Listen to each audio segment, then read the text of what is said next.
মালিক তুমি জান্নাতে, তোমার পাশে আমায় একটি ঘর বানিয়ে দিও।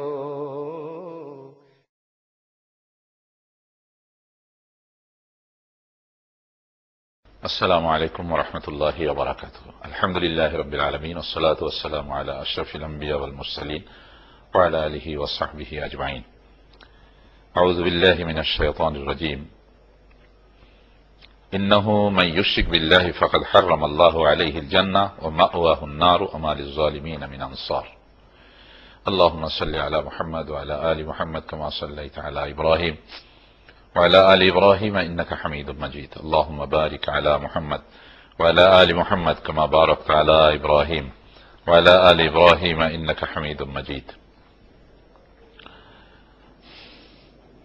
رب اشرح لي صدري ويسر لي أمري واحلل عقدة من لساني يفقهوا قولي. আজকে আমরা কুফর এবং শিরকের এই বিষয়ে আলোচনা করব as-sirat al-mustaqim অনুষ্ঠান থেকে, www.jigyasa.com থেকে। আপনাদের কাছে আজকে এই গুরুত্বপূর্ণ বিষয়টি নিয়ে আমরা হাজির হয়েছি, কুফর ও শিরক, যা কিনা ইসলামের একেবারে ফাউন্ডেশন, যে ব্যাপারে আমাদের জ্ঞান থাকা খুবই দরকার। তাওহীদের উপরে জ্ঞান থাকা দরকার। কুফর এবং শিরক কোন জিনিস সেটা বুঝতে হলে তাওহীদকে বুঝতে হয়, অথবা তাওহীদ বুঝতে হলে এ বিষয়ে জ্ঞান থাকতে হয়। যখন আমরা বলি লা ইলাহা লা ইলাহা বলে আমরা শিরক এবং কুফরকে অস্বীকার করি, বা শিরক এবং কুফরি থেকে আমরা বেরিয়ে আসি, আর ইল্লাল্লাহ বলে আমরা তাওহীদে প্রবেশ করি। লা ইলাহা মানে আমাদের উপরে যত কর্তৃত্ব, যত প্রভাব আছে, সব প্রভাবই কিন্তু সৃষ্টির যত প্রভাব আমাদের উপরে আছে, সেই প্রভাব থেকে আমরা মুক্ত হয়ে, সমস্ত অধীনতা থেকে আমরা মুক্ত হব লা ইলাহা বলে। এবং এটা হলো আল্লাহ ছাড়া আর যত কর্তৃত্ব, এটা আল্লাহর জায়গায় যদি স্থান পেয়ে যায়, অর্থাৎ কিনা কর্তৃত্ব মানুষ মানবে শুধু আল্লাহর। মানুষের সঙ্গে মানুষের সম্পর্ক হবে ভ্রাতৃত্বের সম্পর্ক, বন্ধুত্বের সম্পর্ক, সৌহার্দ্যের সম্পর্ক, এবং সেটা হবে একটা সম্মানজনক সম্পর্ক এবং পারস্পরিক সম্মানের সম্পর্ক। সেখানে কিন্তু কোনো ব্যবধান নেই, কেউ কারো প্রভু নয়, কেউ কারো গোলাম নয়। এই যে সম্পর্ক মানুষে মানুষে হবে, আর আমাদের সকলে প্রভু হবেন আল্লাহ, এবং আমরা সকলেই তার গোলাম। এ হচ্ছে তাওহীদের ধারণা।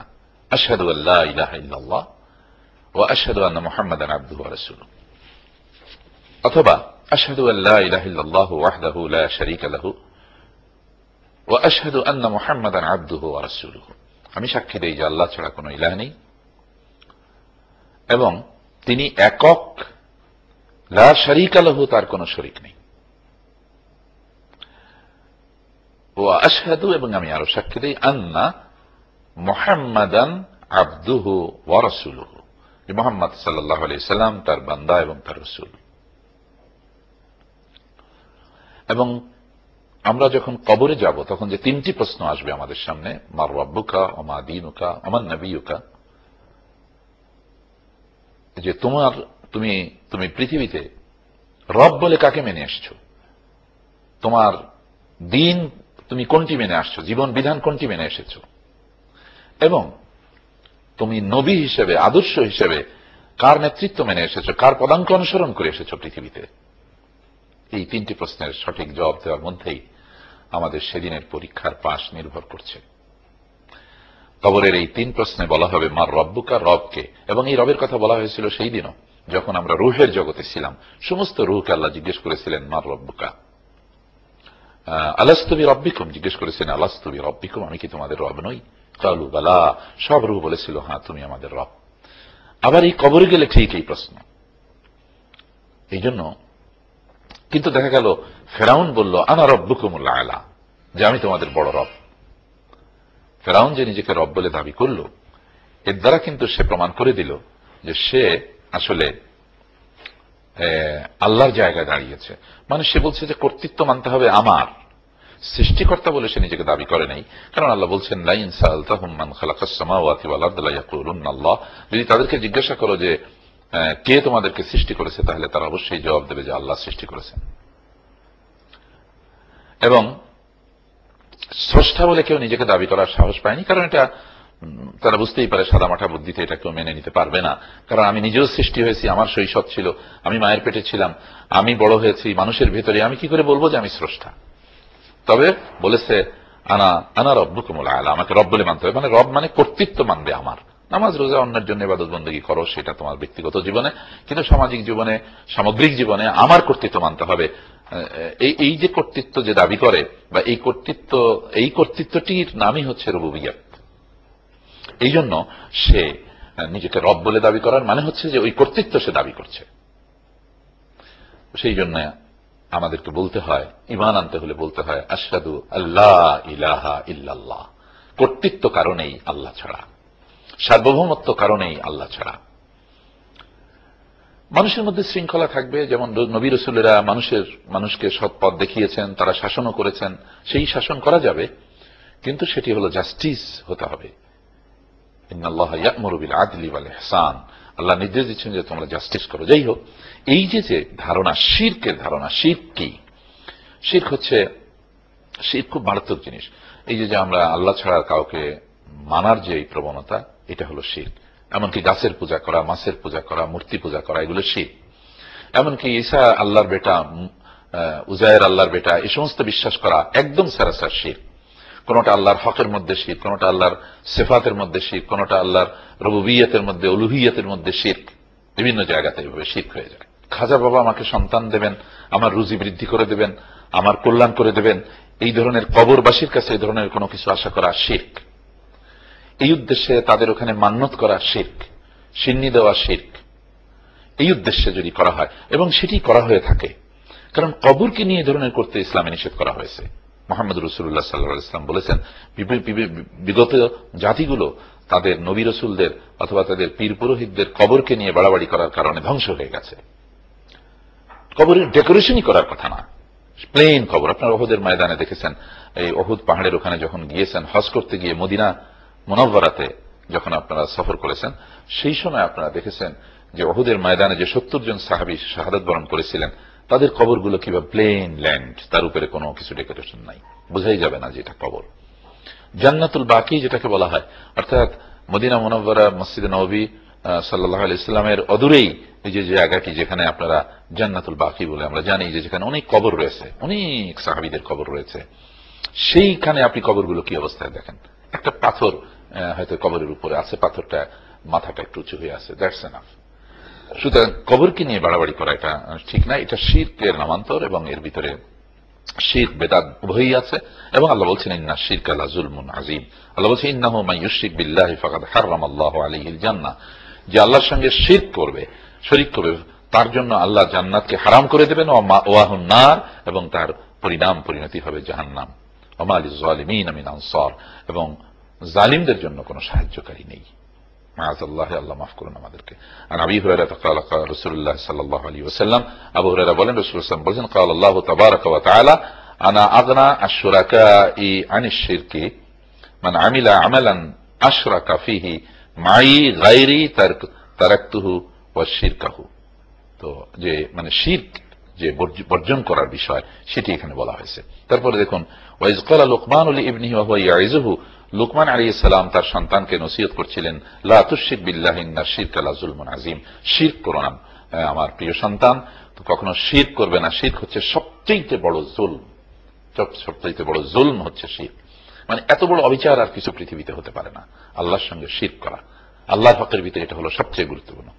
আর বান্দাদের মধ্যে এসে মানুষের ক্ষতি করা, মানুষের গীবত করা, মানুষের শিকায়ত করা, মা বাবার সঙ্গে দুর্ব্যবহার করা, এইভাবে বান্দাদের হক যেখানে আছে সেখানে সাবধান থাকতে হবে। আর আল্লাহর সঙ্গে এই জায়গায় সাবধান থাকতে হবে যেন শিরক না করি আমি আল্লাহর সঙ্গে। সেই জন্য আমার এই জ্ঞান থাকা অত্যন্ত দরকার, পড়াশোনা করা দরকার। আপনারা কোরআন অর্থ সহ পড়ুন এবং হাদিস, সহিহ হাদিস অর্থ সহ পড়ুন, আপনারা এ সংক্রান্ত জ্ঞান পাবেন। আজকে কিন্তু আলহামদুলিল্লাহ অনেক অনুবাদ গ্রন্থ আমরা পাচ্ছি, যা আজ থেকে 40 বছর আগে পাওয়া যেত না। এবং সেটি পাওয়ার কারণে আমাদের কাছে কিন্তু একেবারে আমাদের জ্ঞান, দ্বীনের জ্ঞান, ইসলামের জ্ঞান আমাদের হাতের মুঠোর ভিতরে আল্লাহ দিয়ে দিয়েছেন, চলে আসছে। তো এই জন্য তিনি তার সন্তানকে নসিহত করলেন, ইন্নাল্লাহ লা ইয়াগফিরু আন ইউশরাকা বিহি, আল্লাহ তাআলা শিরকের গুনাহ মাফ করবেন না, ওয়া ইয়াগফিরু মা দুনা যালিকা লিমান ইয়াশাউ, এছাড়া যত গুনাহ হতে পারে যাকে খুশি তিনি মাফ করে দেবেন। ওয়া মান ইউশরিক বিল্লাহি ফাকাদ ইফতারা ইসমান আযীমা, যে আল্লাহর সঙ্গে শিরক করলো সে একটা বড় রকমের জুলম করলো এবং সে একটা বড় রকমের কনককশন, মানে একটা নতুন কিছু সে তৈরি করলো, মাবুদ হিসেবে দাঁড় করে দিল শিরক করার মাধ্যমে, এবং সে ইসমান আযীমা, খুব বড় রকমের জঘন্য অপরাধ সে করলো। এই অপরাধ থেকে আল্লাহ আমাদেরকে বাঁচার তৌফিক দান করুন, এটা আমাদের দোয়া করতে হবে। এবং শিরক থেকে আমাদের বাঁচার চেষ্টা করতে হবে, শিরক থেকে বাঁচতে হবে। শিরক থেকে যদি কেউ বেঁচে যায়, এখানে হাদিস এমনও রয়েছে যে কোন লোক যদি নিজেকে শিরক থেকে মুক্ত রাখে, এই অবস্থায় যদি সে কবরে যেতে পারে, তাহলে আল্লাহ ধরে নেবেন অনেক ইবাদত বন্দেগী, আল্লাহর হকের অন্যান্য নামাজ, রোজা, হজ, যাকাতের সম্পর্কে যদি তার কোনো ঘাটতি কমতি থাকেও, তবু আল্লাহ ধরে নেবেন শিরক না করার কারণে আল্লাহ তার জন্য নাজাতের ফয়সালা করে দেবেন, তাকে জাহান্নাম থেকে মুক্ত করে দেবেন। সুবহানাল্লাহি ওয়া বিহামদিহি সুবহানাল্লাহিল আযীম। এই জন্য আমাদেরকে শিরকের ব্যাপারে সতর্ক থাকতে হবে। শিরক হলো এমন যে ধরুন একটা বড় পাত্রের ভিতরে আপনি পানি ঢেলে এটাকে ভরতে চাচ্ছেন, কিন্তু এই পাত্রের তলায় যদি বড় একটা ছিদ্র থাকে, তাহলে আপনি যত পানি ঢালুন না কেন সে পানি আর ওর ভিতরে দাঁড়ায় না। কিয়ামত পর্যন্ত পানি ঢাললে ওই পাত্র ভরা যাবে না, কারণ ওর নিচের ওই ছিদ্র দিয়ে সব পানি পড়ে যাচ্ছে। শিরক হচ্ছে এরকম, যত নেক আমল করা হোক, শিরকের বিশ্বাস যদি কারো থাকে, শিরকের আমল যদি কারো থাকে, তাহলে তার আমল, অন্যান্য নেক আমল, নামাজ, রোজা যত বেশি হোক না কেন, সারা দিন রোজা রেখেছে, সারা রাত নামাজ পড়েছে, কিন্তু তার ফাউন্ডেশনে শিরক রয়ে গেছে, তার ভিত্তিতে শিরক রয়ে গেছে বিশ্বাসে এবং আমলে, তাহলে সেই লোকটির সমস্ত প্রচেষ্টা বরবাদ হয়ে যাবে, সমস্ত ইবাদত বন্দেগী বরবাদ হয়ে যাবে। এই শিরকের থেকে আমাদেরকে অবশ্যই বাঁচতে হবে। এটার জন্য আমাদেরকে জানতে হবে শিরক কতভাবে আমরা করি। বড় বড় বুজুর্গানের দিনদের কবরকে নিয়ে আমরা শিরক করি। অনেক সময় করি যে বড় পীর সাহেবের নাম আগে বিনা উযুতে নিলে আমাদের গর্দান কাটা যেত, এখন বিনা উযুতে নিলে পশম কাটা যায়, এই সমস্ত বিশ্বাস আমরা করি। দেখেন কি মারাত্মক কথা। এবং এইভাবে আমরা তাদেরকে গায়েব জানেন, আমার হুজুর তো সবকিছু চোখ বন্ধ করলে দেখেন, অথচ আল্লাহ বলছেন যে লা ইয়ালামুল গায়বা ইল্লাল্লাহ, আল্লাহ ছাড়া কেউ গায়েব জানে না। নবী রাসূলদেরকে তিনি যা জানিয়ে দিয়েছেন গায়েবের কথা, তারা তা জেনেছেন, কিন্তু নিজের থেকে তারা জানতেন না। আর আল্লাহ সুবহানাহু ওয়া তাআলার তো কারো জানিয়ে দেওয়ার অপেক্ষা করতে হয় না। গায়েব জানা তাকেই বলে যিনি নিজেই জানেন, কারো সহযোগিতা ছাড়াই, সেটাকে গায়েব জানা বলে। সুতরাং আমাদেরকে এইসব বিষয়ে বিশ্বাস রাখতে হবে, কবর পূজার থেকে বিরত থাকতে হবে, কোন মাজারের সিন্নি মান্নত করার থেকে বিরত থাকতে হবে। এগুলো শিরক, এবং এই শিরক থেকে যদি বেঁচে যাই তাহলে আল্লাহর কাছে আমরা নাজাত পাবো। বন্ধুগণ, আমাদের সাথে আপনারা অনেকক্ষণ থেকেছেন, অনেকগুলো এপিসোড আপনারা দেখছেন। আশা করি আপনারা এটার প্রচারক হয়ে যান, আপনারা অনেক মানুষকে দাওয়াত দিয়ে দিন প্লিজ, এবং আপনি যেন এই প্রতিনিয়ত এটার একজন অ্যাম্বাসেডারের মতো আপনি কাজ করেন এবং এটা দেখার জন্য মানুষকে আহ্বান করেন। এবং এই www.jigyasa.com এটাতে আপনারা যত প্রশ্ন আছে আপনারা পাঠাতে পারেন, এবং সে প্রশ্নের ইনশাআল্লাহ আমরা জবাব দেব। এবং এখানে আপনারা যে মাসিক জিজ্ঞাসা পত্রিকাও এই ওয়েবসাইটে আপনারা দেখতে পারবেন, পড়তে পারবেন, এবং ফ্রি অফ কস্ট পড়তে পারবেন। আল্লাহ সুবহানাহু ওয়া তাআলা আমাদের সকলকে দিন জানার, দিন মানার তৌফিক দান করুন। মসজিদ কাউন্সিল থেকে অনুষ্ঠানটি প্রচারিত হয়, এবং মসজিদ কাউন্সিলের ভালো সুন্দর প্রজেক্ট আছে সাদকায়ে জারিয়ামূলক, সেটাতে আপনাদের সহযোগিতা কামনা করছি। এবং আল্লাহ সুবহানাহু ওয়া তাআলা আমাদের সকলের দুনিয়ার কল্যাণ এবং আখিরাতের নাজাতের ফয়সালা করুন। আল্লাহর কাছে এই কামনা করে আজকের অনুষ্ঠান এখানে শেষ করছি। ওয়া আখিরু দাওয়ানা আনিল হামদুলিল্লাহি রাব্বিল আলামিন। আসসালামু আলাইকুম ওয়া রাহমাতুল্লাহি ওয়া বারাকাতুহু।